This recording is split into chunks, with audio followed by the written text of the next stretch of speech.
Purpose. What is our purpose in this world? Many associate purpose with something you only discover as a mature grown-up. But this got me thinking. What if our purpose isn't something far off in the future, but something to seek in the now of our lives?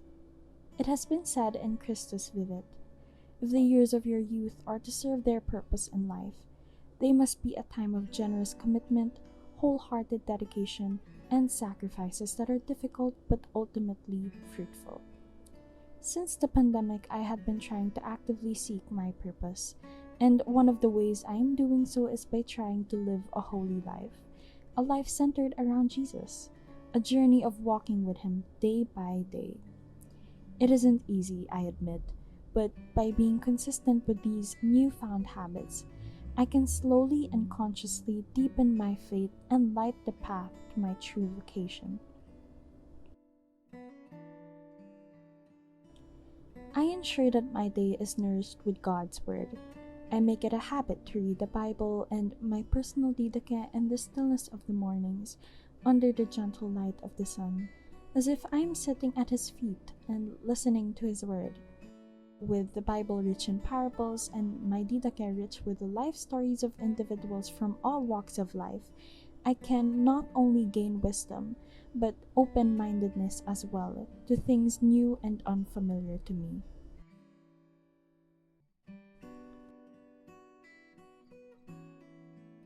As an audiovisual learner, hearing is one effective way I can digest information.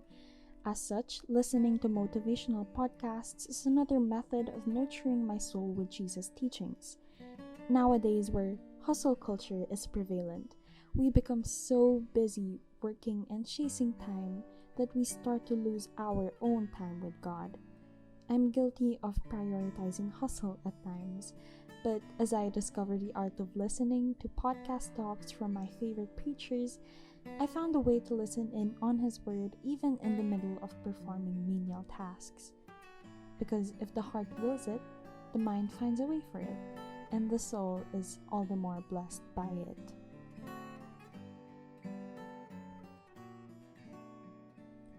How to bring others to Jesus, you may ask?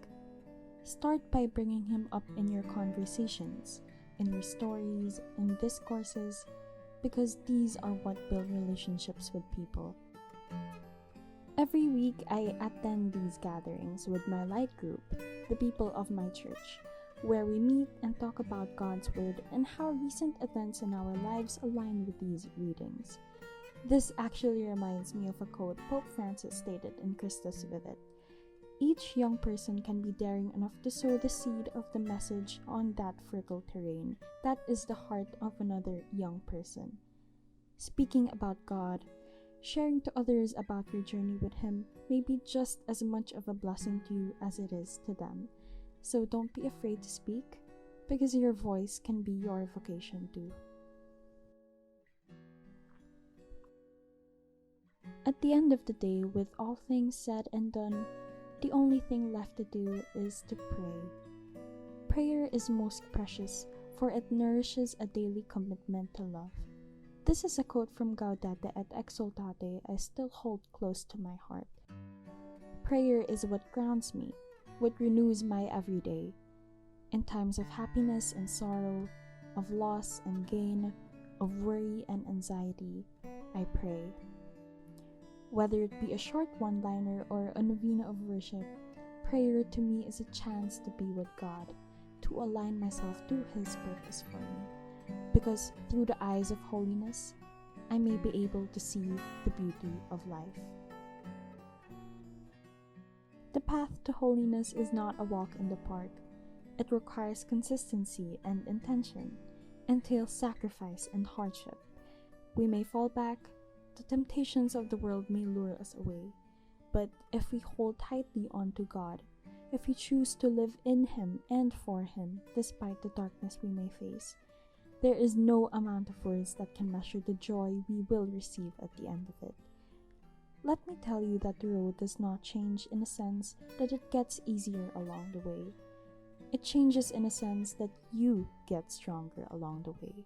you become more loving and you become a blessing to this world. So I urge you to not give up, to not back down, to continue finding your purpose, because He is there and He will be with you until the end of your days. This is Ingrid Talavera signing off.